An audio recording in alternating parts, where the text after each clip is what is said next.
तीन जन राजकुमार तीनिटा गछ पाखक गले, तीनिटा नदी पाखक गले, तीनिटा भवन पाखक गले।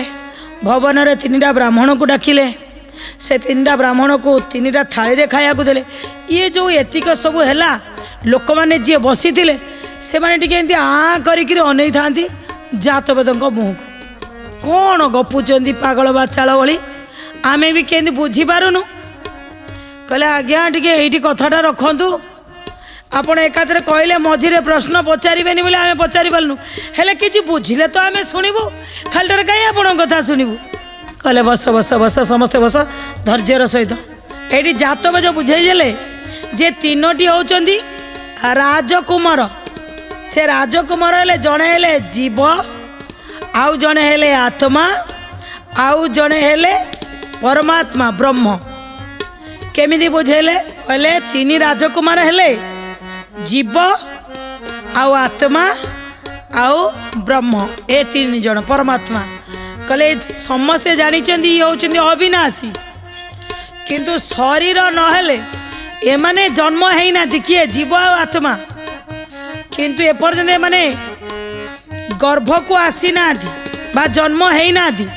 किंतु यारी भितरे जने गर्भ को न आसी किए ना ब्रह्म जी परमात्मा। से कौन सी गर्भरे आसिक जन्म हुअन्तिनी, किंतु जीव आत्मांकर टोटाल अस्तित्व होची ब्रह्मंकर अंश।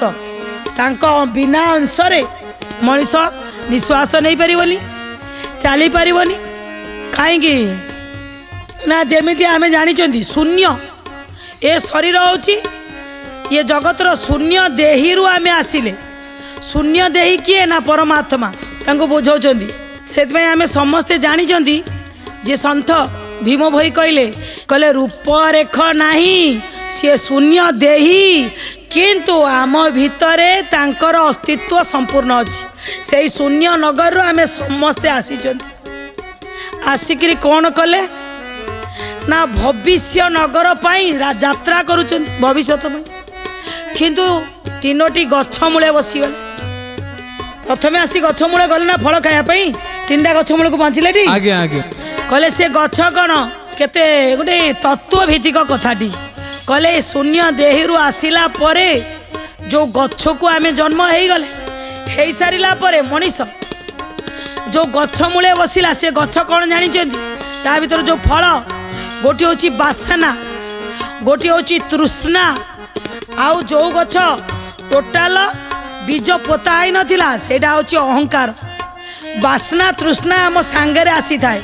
मते कोटा भल लागिबो, कोटा भल लागिबोनी। तृष्णा मो इच्छा आउ बासनात्मक भावना, मु काहा को उपभोग करिवि, काहा को मु उपभोग करिविनी।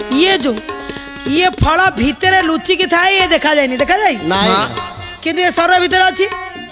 किंतु अहंकार टोटाल तार बीज किछि रोपण है नथिबो। गोटे बड़ पदवी पाईगला परे आसीगला अहंकार, तार उपद्रव्यर मंजी सेउठु बाहर। बुझिपाल? कहले दुईटी गछर माटी रु बाहरी नथिले किए ना आसिला बेले आम संगे बासना तृष्णा आसी नथिला, माटी रु बाहरी नथिले। किंतु आइला परे सब फल खाउछु आमे एठी। खाउछु ना नहीं, अनुभव करछु ना नहीं। किंतु आ गोटे टोटाल मंजी पोता आई नथिला, सी हला अहंकार। कहले अच्छा पानी पिया पाई गले सी कौन ना जो नदी तीनिटा पाखक गले मनीषर तीन अवस्था। जन्म तो हो गले शून्य नगर रु आसीगले, आउ आसी सारा पर ये बासना तृष्णा आउ अहंकार आम भितर रहीगला। तापर कौन आम आउ टे बड़ हेले तीनिटा अवस्था आसीगला।